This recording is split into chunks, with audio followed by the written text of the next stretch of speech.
The Galactic Council chamber buzzed with the usual mix of languages and sounds that came from 100 different species trying to work together. Ambassador Sarah Chen sat in the human section, her hands folded neatly in her lap as she listened to yet another complaint about her people. "The humans refuse to pay proper tribute for passage through our space," growled Commander Vex of the Zeltharian Empire. His four arms waved dramatically as he spoke. "They claim their cargo ships are for peaceful trade only. But we know better. Every ship could be carrying weapons or spies." Chen stood up slowly, her calm voice cutting through the noise. "Commander, Vex, our ships carry only trade goods and medical supplies. We have opened our cargo holds for inspection every time you have asked. We have paid the fees you requested, even when they increased from 10% to 40% of our cargo value. 40% is reasonable for protection services." Vex snapped back. "Your soft species would be eaten alive by space pirates without our help." Chen nodded politely. "We are grateful for your protection, Commander. We will continue to pay the fees as requested." In the observer section, Captain Rourke of the Drakmari Confederacy shook his massive head. The Drakmari were an old warrior race, and they had fought alongside humans in 3 different border conflicts. He knew what human soldiers could do in battle. Yet here was their ambassador, bowing to demands that would have started a war with any other species. "I do not understand your people," Rourke had told Chen after the last session. "Your Marines fight like demons when they must. Your ships are better built than most. Your weapons work when others fail. Why do you let these fools walk all over?" "You?" Chen had smiled, that same patient smile she always wore. "Because we believe there is always a better way than violence, Captain. Words can solve problems that weapons only make worse."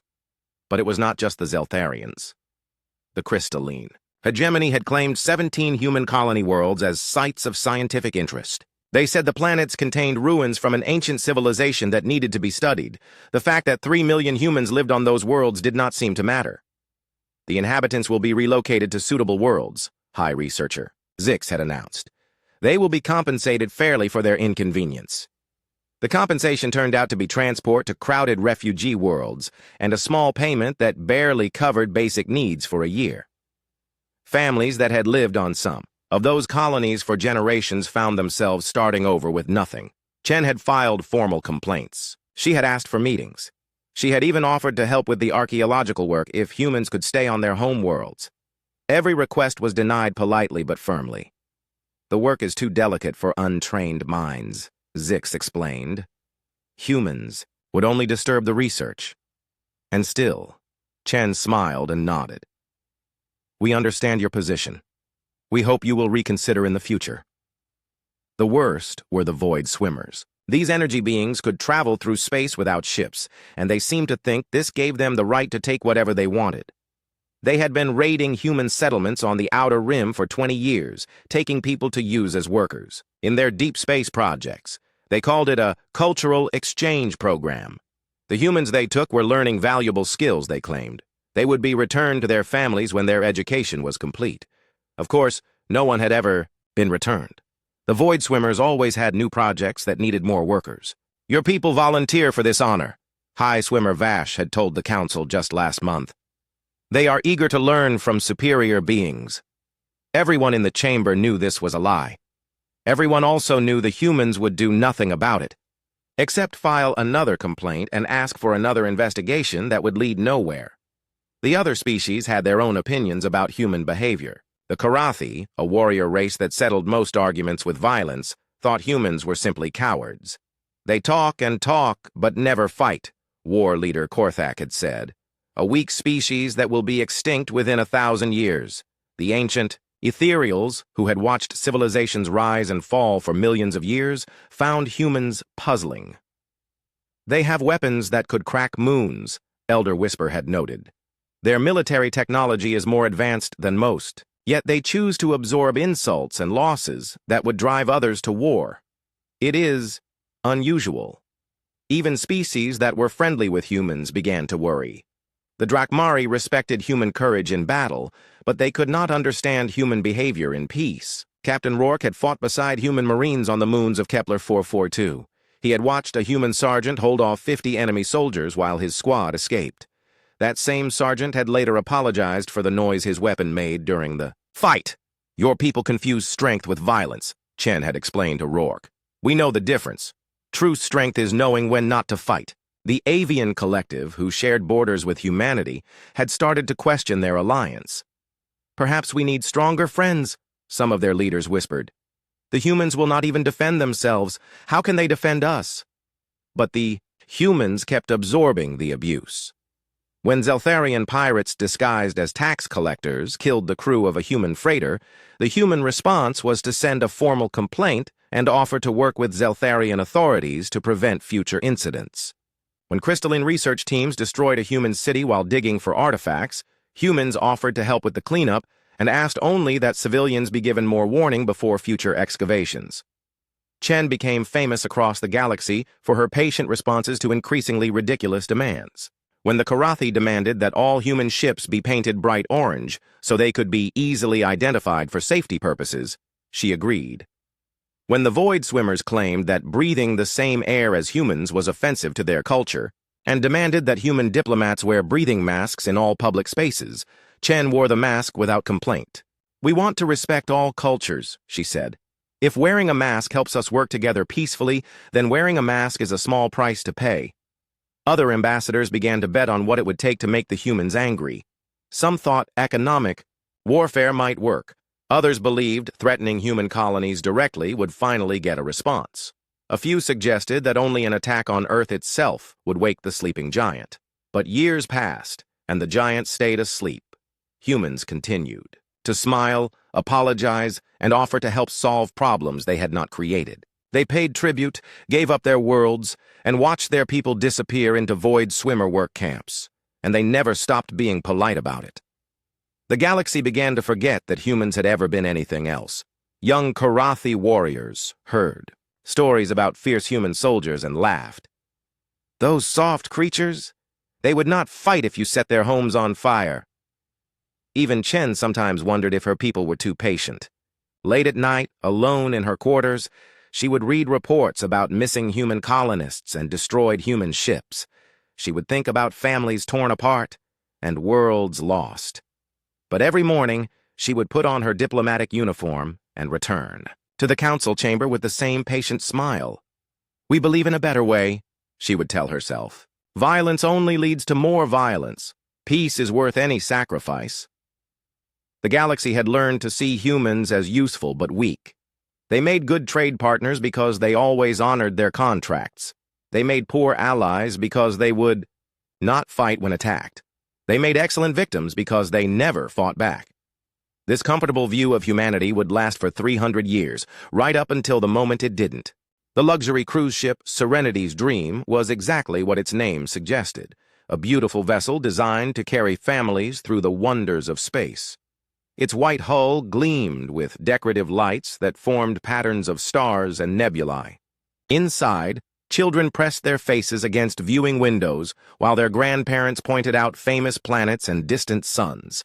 Captain Maria Santos had commanded passenger ships for 15 years. She loved her job because she got to watch people discover the galaxy for the first time. Today's cruise carried 50,000 humans, families on vacation, elderly couples celebrating anniversaries, teenagers on school trips. The ship moved through neutral space on a route that had been safe for decades. In the observation deck, 8-year-old Tommy Chen was having the best day of his life. His grandmother had saved for 3 years to take him on this trip. They had seen the rainbow nebulas of Sector 7 and the crystal rings of Altair Prime. Tomorrow they would visit the famous gardens of Centauri. Look, Tommy, his grandmother said, pointing through the window. Those are the dancing stars. They orbit each other in a spiral pattern. Scientists say they've been dancing together for millions of years. Tommy pressed his nose against the cold glass. Will they keep dancing forever, Grandma? She smiled and ruffled his hair. Forever is a very long time, but yes, I think they will. Neither of them noticed the dark shapes moving through the space around them. The Karathi war fleet had been hunting in this sector for weeks, looking for smugglers and pirates to destroy. War leader Korthak commanded 12 heavy battleships filled with warriors eager for battle. The Karathi were a proud race that believed strength came from violence. Their culture valued courage in battle above all else. they had been the terror of this part of the galaxy for centuries, taking what they wanted from weaker species. Korthak studied the human ship on his screens. It was big and slow and completely unarmed, perfect prey for his warriors. War Leader, his tactical officer, reported, "The human vessel is broadcasting peaceful intent signals. They show no weapons and are traveling on approved trade routes." Korthak laughed, showing rows of sharp teeth. "Of course they claim to be peaceful. That's what smugglers always say. Prepare boarding parties, we will search their ship and see what they're really carrying." Captain Santos received the Karathi signal and immediately responded according to standard protocols. "Karathi vessels, this is Captain Santos of the civilian cruise ship Serenity's Dream. We are carrying passengers on a scheduled tour route. Our cargo manifest and passenger list are being transmitted now. How may we assist you?" The response came quickly. "Human vessel, you are suspected of carrying illegal cargo. Prepare to be boarded for inspection. Any resistance will be met with deadly force." Santos felt her stomach drop, but she kept her voice steady. "Understood, Karathi Fleet. We are powering down our engines and opening airlocks as requested. Please note that we are carrying 50,000 civilian passengers, including many children and elderly." In the passenger areas, people began to worry as the ship slowed to a stop. The intercom crackled to life with Captain Santos's calm voice. "Ladies and gentlemen, we are being stopped for a routine inspection by Karathi security forces. Please remain calm and stay in your assigned areas. This is a standard procedure and should not take long." But Tommy's grandmother looked worried. She had lived through the early days of human expansion, when contact with alien species was still new and dangerous. She knew the Karathi reputation. "Tommy," she said quietly, "I want you to go to our room and stay there. Lock the door and don't open it for anyone except me or Captain Santos." "But Grandma, I want to see the alien soldiers." "Tommy, please, do as I say." The boy saw the fear in her eyes and nodded. He ran back to their cabin, his excitement replaced by confusion and growing fear. The Karathi boarding parties arrived in heavy armor, their weapons ready. They spread through the ship like a disease, searching every room and questioning every passenger. Korthak himself came aboard to oversee the operation. Captain Santos met him in the main airlock. "War Leader Korthak, welcome aboard. Our cargo holds are open for your inspection. Our passenger manifest shows exactly who is on board. Is there anything specific you're looking for?" Korthak studied the human captain with cold eyes. She was smaller than his warriors, with soft skin and no visible weapons. Like all humans, she seemed weak and helpless. "I'm looking for contraband," he growled. "Weapons, drugs, illegal technology. Your species has a reputation for smuggling. I assure you, War Leader, we carry only passengers and their personal belongings. This is a civilian pleasure cruise, nothing more." Korthak's warriors spent 4 hours searching every inch of the ship. They found exactly what the manifest said they would find. Tourists with cameras and souvenirs, families with children's toys and medicine for elderly grandparents. No weapons, no drugs, no illegal technology. Any reasonable commander would have apologized for the mistake and let the ship continue on its way. But Korthak was not reasonable. He was frustrated and angry. His warriors had found nothing, which made them look foolish. In Karathi culture, looking foolish was worse than being defeated in battle. "The fact that we found nothing proves you are good at hiding things," Korthak announced to Captain Santos. "Professional smugglers would not be so careless as to leave evidence lying around." Santos felt a chill run down her spine. "War Leader, I don't understand. We have cooperated fully with your search. Our papers are all in order. What more can we do to satisfy your concerns?" Korthak smiled, and it was not a pleasant expression. "You can learn what happens to smugglers who think they can fool the Karathi." He turned to his warriors and spoke in their language. But his words were translated by the ship's computer for all to hear. "Make an example of this vessel. Let the galaxy know that the Karathi cannot be fooled by innocent appearances. Broadcast everything so other smugglers will see what happens when they try to deceive us." Captain Santos stepped forward. "War Leader, please. These are innocent civilians. Whatever you think we've done, they had nothing to do with it. Let the passengers go. Take me if you need a prisoner." Korthak pushed her aside with casual violence, sending her crashing into a wall. Your concern for your passengers only proves your guilt. Innocent people would not care so much about strangers.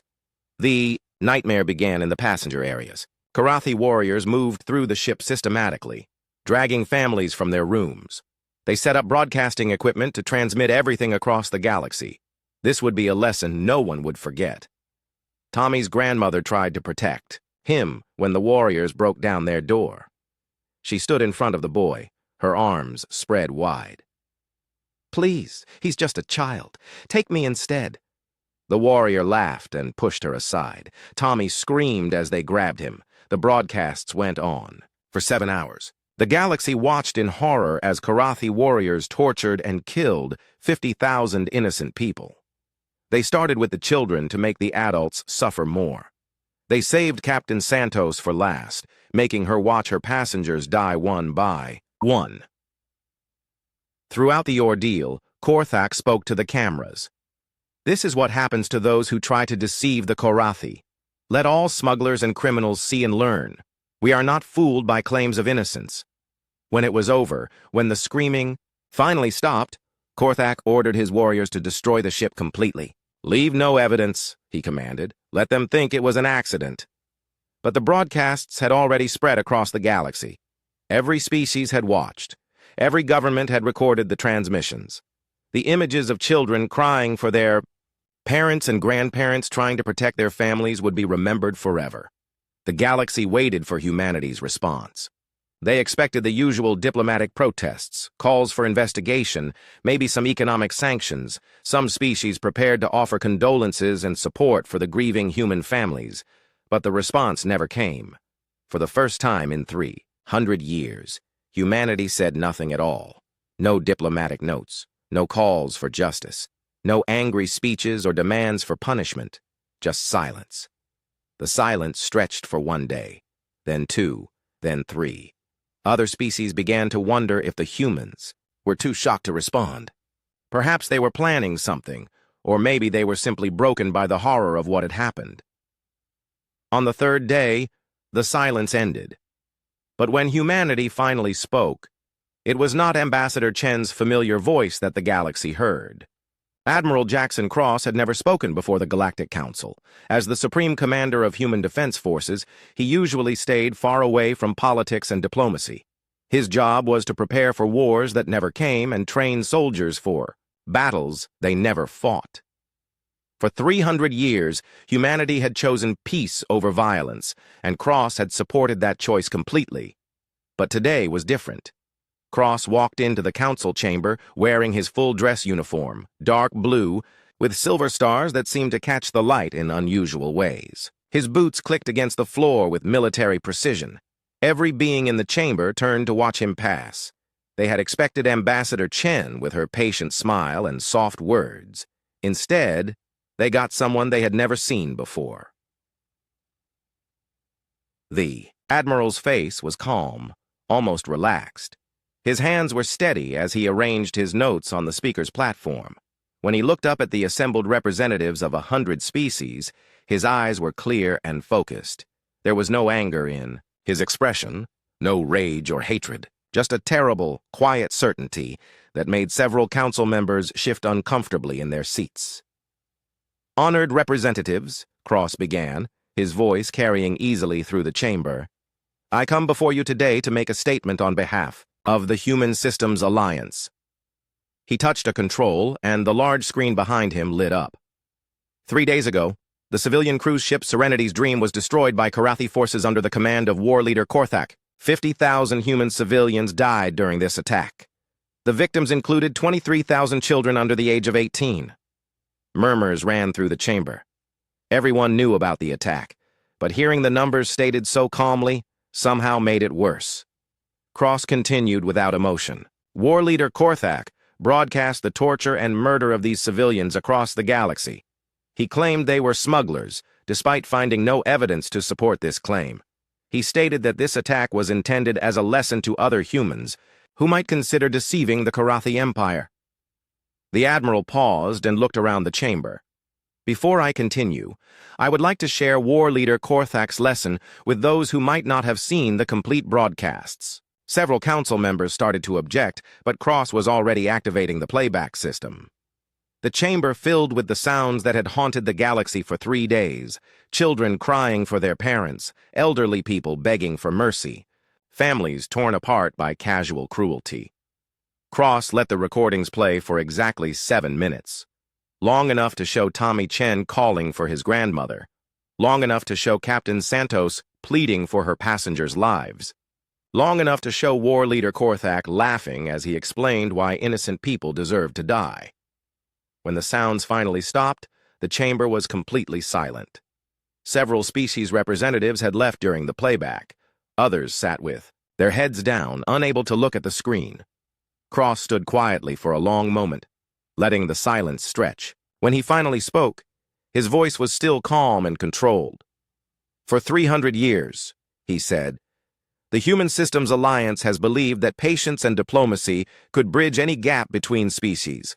We have absorbed insults, accepted losses, and offered forgiveness to those who wronged us because we believed in something better than violence.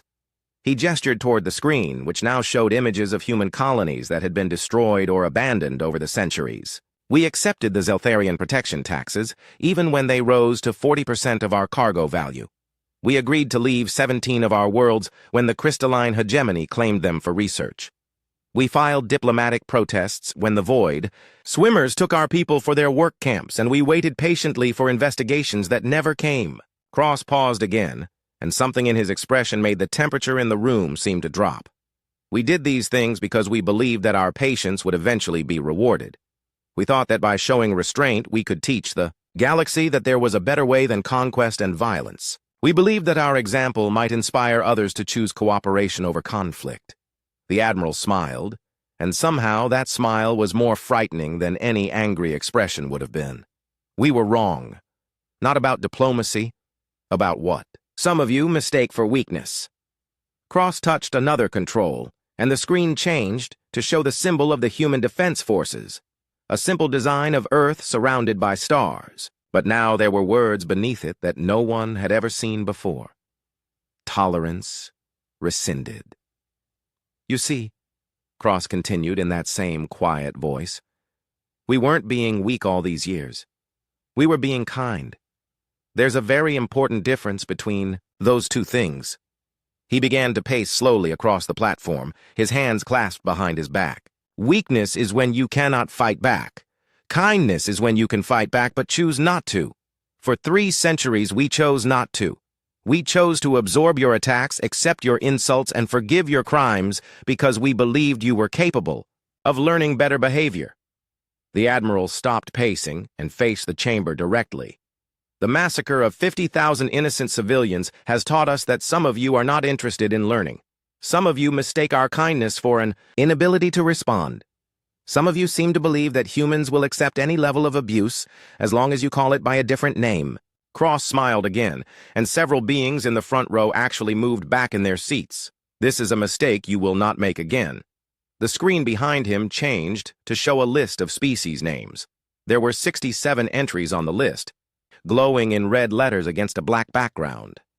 Everyone in the chamber recognized most of the names.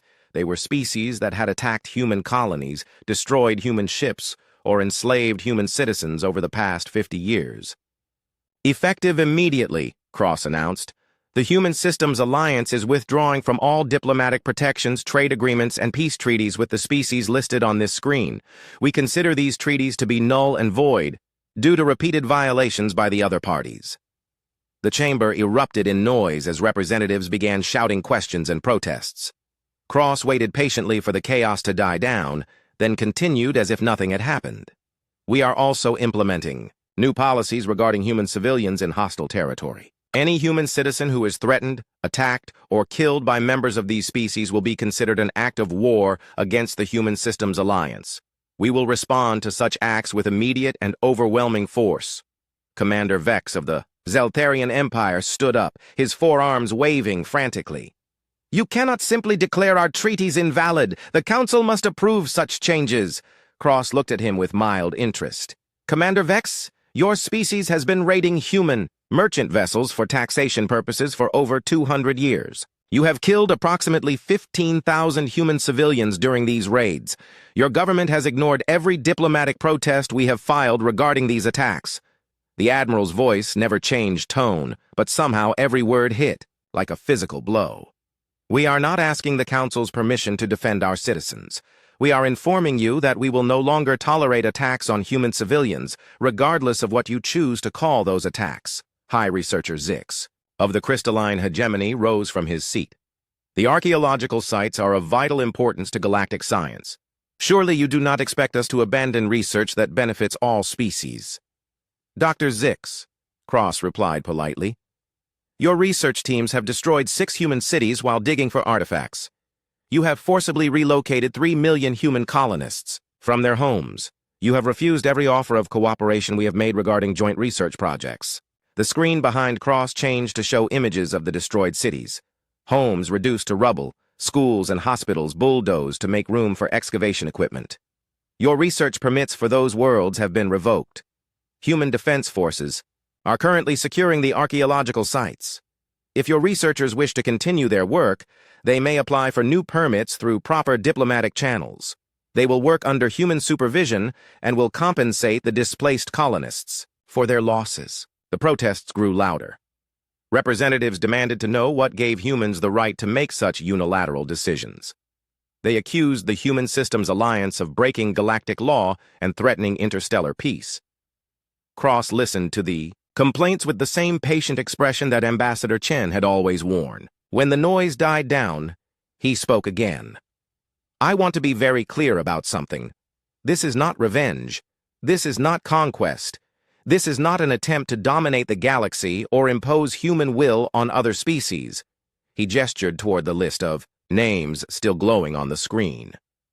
This is a course correction. For 300 years, you have operated under the assumption that humans will accept any level of abuse as long as you provide a reasonable excuse. That assumption was incorrect. The Admiral's voice grew softer, which somehow made it more terrifying. We are still the same species that believes in peace, cooperation, and the betterment of all sentient life. We still prefer diplomacy to warfare and negotiation to violence. He smiled one more time, and the entire chamber fell silent. The difference is that now you understand the alternative. War leader Korthak was enjoying his victory celebration when the alarms began to sound. He had returned to the Karathi homeworld as a hero, praised by his people for teaching the soft humans a lesson they would not forget. The recordings of the massacre played on entertainment screens across the planet, and young warriors cheered at the displays of Karathi strength. Sir, his communications officer ran into the great hall where Korthak was holding court. We're receiving emergency signals from our outer defense posts. They report unknown ships approaching the system. Korthak laughed and took another drink from his victory cup. Let them come. Pirates and smugglers know better than to attack Karathi space. Send a patrol to chase them away. But 15 minutes later, the officer was back, his face pale with fear. Sir, the patrol ships have stopped responding. All 12 vessels are gone from our sensors. The celebration hall grew quiet. Korthak stood up, his good mood evaporating. Gone? What do you mean, gone? They disappeared from our screens one by one. No distress signals, no explosions. They just vanished. Before Korthak could respond, every screen in the hall flickered and changed to show the same image. A human face he recognized from intelligence. Reports. Admiral Jackson Cross looked directly at the camera with those calm, terrible eyes. War Leader Korthak, Cross said in perfect Karathi. This is Admiral Cross of the Human Defense Forces. We would like to have a conversation with you regarding the murder of 50,000 human civilians 3 days ago. Korthak snarled at the screen. How dare you interrupt our celebration? Your weak species has no power here. This is Karathi, space, protected by the finest warriors in the galaxy. Cross nodded politely. I'm sure your warriors are very brave. Perhaps you would like to look outside and see what has happened to your orbital defense platforms? Against his better judgment, Korthak moved to the great windows that overlooked the capital city. In the sky above, where 12 massive defense stations had guarded the planet for centuries, there was nothing but empty space and slowly expanding clouds of debris. How Korthak whispered. Those stations had shields that could stop a fleet. They had weapons that could crack moons. Cross appeared on a screen next to the window. War leader, your people have made the same mistake that many species have made over the past 300 years. You assumed that because we chose not to fight, we did not know how to fight. The Admiral touched something off-screen and the view outside changed. Ships began to appear around the planet. Not the clumsy, obvious vessels that most species used for war, but sleek predators that seemed to materialize from space itself. They moved with a grace that made Korthak's stomach turn, sliding between the planet's moons like ghosts. These ships have been watching your celebrations for the past hour, Cross explained. Our stealth technology is approximately 200 years ahead of your best sensors. We could have destroyed your entire fleet without you ever knowing we were here. Korthak's tactical mind began to work despite his fear. If the humans had this level of technology, why had they never used it? Why had they allowed themselves to be bullied and robbed for centuries? As if reading his thoughts, Cross continued, You're wondering why we never showed you these capabilities before. The answer is simple. We hoped we would never need to. We believed that patience and diplomacy could solve our problems without anyone having to die. The human admiral's expression grew sad. The massacre of the Serenity's dream taught us that some problems cannot be solved with words. Some people only understand force. Korthak tried to rally his courage. You may have better ships, but we have an entire planet of warriors. Billions of Karathi will fight to defend our home world. War leader, Cross said gently, please look at your military command screens. Against his will, Korthak moved to the tactical displays that showed the planet's defenses. What he saw there made his blood freeze. Every military base on the planet showed the same status. Offline. Every weapons platform, every missile battery, every shield generator had simply stopped working. We've been studying your technology for 3 centuries, Cross explained. Every time your ships attacked ours, we learned something new. Every time we traded with your people, we gained more knowledge. Every time you demanded tribute from our merchants, we gathered intelligence about your systems. The screens around the hall began showing images. Human prisoners working in Karathi labor camps, human colonies destroyed by Karathi raids, human merchant vessels torn apart by Karathi tax collectors. Did you know, war leader, that your people have killed over 15,000 human civilians in the past 50 years? Not soldiers, civilians, merchants, colonists, explorers, people whose only crime was being in the wrong place when your warriors needed to prove their strength. Korthak found his voice. That is the way of war. The strong take from the weak. It is natural law. Cross shook his head. No, war leader. That is the way of bullies. And humanity has just decided to stop tolerating bullies. The human ships in orbit began to move. They descended through the atmosphere like falling stars, their hulls glowing, with energy that turned night into day. But they didn't attack the cities or the military bases. Instead, they began landing in specific locations around the planet. What are you doing? Korthak demanded. We're collecting evidence, Cross replied. Every human citizen who was taken prisoner by your people, every piece of stolen human property, every record of crimes committed against human civilians. Korthak watched in horror as human soldiers began emerging from the landed ships. They moved with mechanical precision, surrounding Karathi military bases and government buildings. But they weren't attacking. They were simply standing there, waiting. Your choices are simple, Cross continued. You can surrender now and cooperate with our investigation. Your people will be treated fairly, and your government will be allowed to continue operating under human oversight, or you can choose to fight. And we will treat this as a continuation of the war you started when you murdered 50,000 innocent people. The war leader tried to think of options, but his military mind kept coming back to the same conclusion. His orbital defenses were gone. His planet-based weapons were offline. His fleet was nowhere to be seen. The humans had surrounded his world with ships he couldn't fight, and soldiers he couldn't defeat. What do you want? He asked finally. Justice, Cross replied simply. Every human citizen taken by your people will be returned. Every family will receive compensation for their losses. Every Karathi warrior who participated in attacks on human civilians will be tried for war crimes.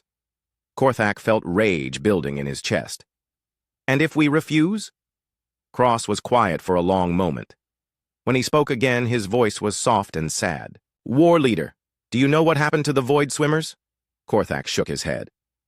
The Void Swimmers had been one of the most feared species in the galaxy, energy beings who could travel through space without ships and steal anything they wanted. They controlled 7 star systems and had enslaved the populations of 14 worlds, Cross continued. Yesterday, human rescue fleets liberated every one of those worlds. Every slave was freed. Every Void Swimmer facility was shut down. Every collaborator was arrested. The screens in the hall changed to show images of massive space stations breaking apart, of energy beings fleeing through space, of freed prisoners crying with joy as human medical teams treated their injuries. The entire Void Swimmer civilization surrendered in 6 hours, Cross said. They chose cooperation over resistance. They chose to live. Korthak stared at the images.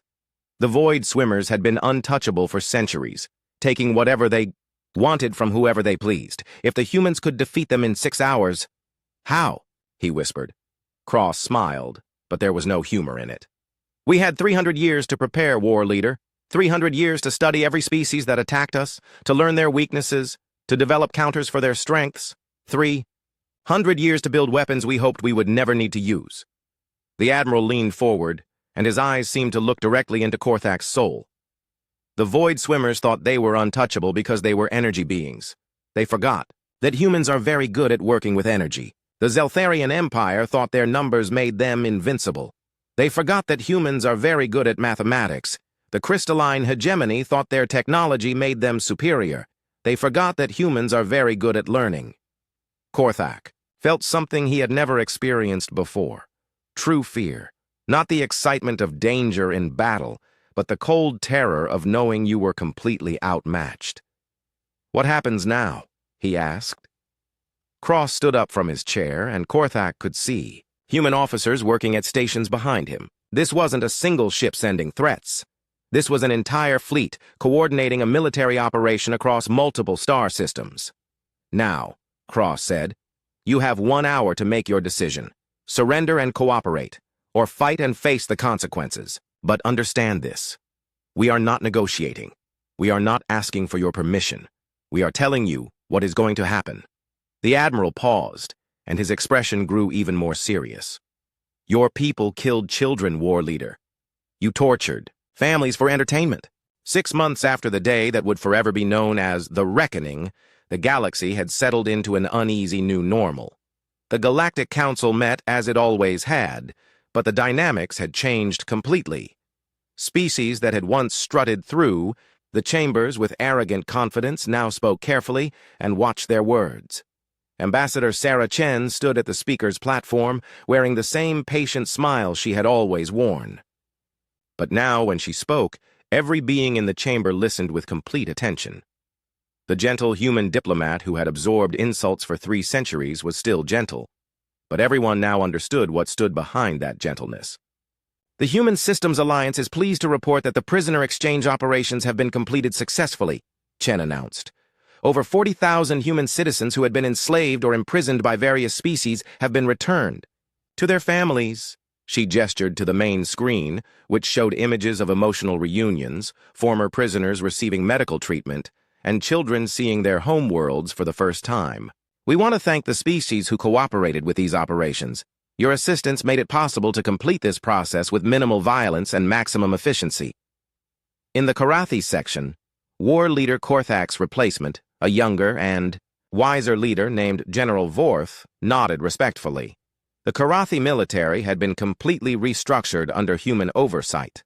Their aggressive expansion had ended, and their warrior culture was slowly learning to value protection over conquest. We are honored to assist in correcting past mistakes, Vorth said carefully. The Karathi Republic is committed to peaceful relations with all species, especially our human neighbors. Chen smiled warmly. We appreciate that commitment, General. The human military advisors report that your forces are adapting well to their new peacekeeping roles. The changes went far beyond the Karathi. The Zeltharian Empire had agreed to end their protection taxes completely. Their tribute fleets had been converted to actual escort services, protecting merchant vessels from real pirates instead of robbing them. The improvement in trade route safety had actually increased their profits beyond what the old extortion system had provided. High Commander Zex, the new Zeltharian representative, stood to address the chamber. The Empire wishes to formally apologize for past actions against human merchants. Our new escort services have proven more profitable and more honorable than our previous methods. He paused, looking directly at Chen. We have also completed construction of the memorial stations at the sites where human vessels were destroyed during our raids. Each station bears the names of those who died and serves as a reminder that the strong should protect the weak, not prey upon them. The crystalline hegemony had perhaps changed the most dramatically. Their archaeological research continued on the former human worlds, but now it was conducted in partnership with human scientists, and the displaced colonists had been given the choice to return home. Many had chosen to stay and work with the research teams, creating a unique blend of human intuition and crystalline methodology. High Researcher Zix, who had once dismissed humans as untrained minds, now spoke with genuine respect. The joint research projects have yielded discoveries beyond our greatest expectations. Human pattern recognition abilities combined with our analytical methods have advanced galactic archaeology by centuries. He activated a hologram showing artifacts from the dig sites. We have learned that cooperation produces better results than domination. The human colonists who returned to their worlds have provided insights into the ancient ruins that our computers missed. Their understanding of how to live alongside these sites has made our research both more effective and more respectful. But the most dramatic change had come to the void swimmers, the energy beings who had once roamed free through space. Taking whatever they wanted, were now operating under strict human oversight. Their natural abilities made them excellent at certain types of space construction and energy manipulation, but they could only work on projects approved by human supervisors. High Swimmer Vash, speaking through a translation device since his species had no physical form, addressed the chamber with something that might have been humility. The swimming people acknowledged that our previous actions were incorrect. The human supervisors have taught us that there is satisfaction in work that helps rather than harms. We are learning to swim in currents of cooperation rather than conquest. The broader galaxy had learned as well. Species that had never directly attacked humans, but had stood by and watched the abuse, now worked hard to prove their friendship with the Human Systems Alliance. The Drakmari Confederacy, humanity's oldest allies, had been granted preferred trading status and joint military exercises. The Avian Collective, which had briefly considered abandoning their human alliance, now spoke constantly of their historical friendship. But perhaps the most important changes were happening among species that had never interacted with humans before. The galaxy's smaller, weaker civilizations, species that had been prey for the same bullies that had tormented humanity, found themselves under an umbrella of protection they had never experienced. Elder Whisper of the Ancient Ethereals stood to address the chamber, her words carrying the weight of millions of years of observation. We have witnessed the rise and fall of countless civilizations. We have seen species rise through conquest, through cunning, through adaptation. But we have never before seen a species choose to rise through patience, until patience was no longer an option. The ancient being's form shimmered as she continued. What humanity accomplished in 6 months, most species would have attempted through centuries of warfare. Yet the humans achieved their goals with minimal bloodshed and maximum precision. They had prepared for this moment for 300 years, hoping it would never come. Elder Whisper turned toward Chen, her expression unreadable but respectful. You spent 3 centuries learning about every species, understanding their weaknesses, perfecting both the tools of peace and the instruments of war. When you finally acted, it was not with rage or hatred, but with the terrifying competence of beings who had prepared for this moment while praying it would never arrive. Chen nodded gracefully. Elder Whisper speaks truly. We did not want this confrontation. Every human diplomat, every military officer, every civilian hoped that we could find peaceful solutions to our problems. But hope is not a strategy, and kindness is not weakness. She looked around the chamber, meeting the eyes of representatives from every species present. We want to be very clear about the new reality. Humanity remains committed to peace, cooperation, and the betterment of all sentient life. We still prefer diplomacy to warfare and negotiation to violence." Her smile remained warm, but there was steel underneath it now. "The difference is that now you understand that our kindness is a choice, not a limitation, and choices can be revoked." The chamber fell silent as the implications sank in. For 3 centuries, other species had operated under the assumption that humans would accept any level of abuse as long as it was properly justified. That assumption had proven catastrophically wrong. Captain Rourke of the Drakmari, humanity's old friend and ally, requested permission to speak. The massive warrior stood, his scarred face showing both pride and relief. "The Drakmari have fought beside humans for decades," he said, his deep voice carrying through the chamber. "We always knew that human soldiers were brave and skilled, but we never understood why human diplomats seemed so willing to accept insults and abuse." He looked directly at Chen with something approaching awe. "Now we understand. You were not being weak. You were being merciful. You were giving other species the chance to learn better behavior before you taught them the consequences of refusing to learn." Rourke's expression grew serious. "The Drakmari respect strength in battle, but we have learned to respect something greater. The strength to hold back when you could destroy, to offer mercy when you could demand vengeance, to choose cooperation when you could choose conquest." Chen's response was simple but profound. "Captain Rourke, true strength is not the ability to destroy your enemies. True strength is the ability to turn your enemies into friends. We prefer that approach whenever possible."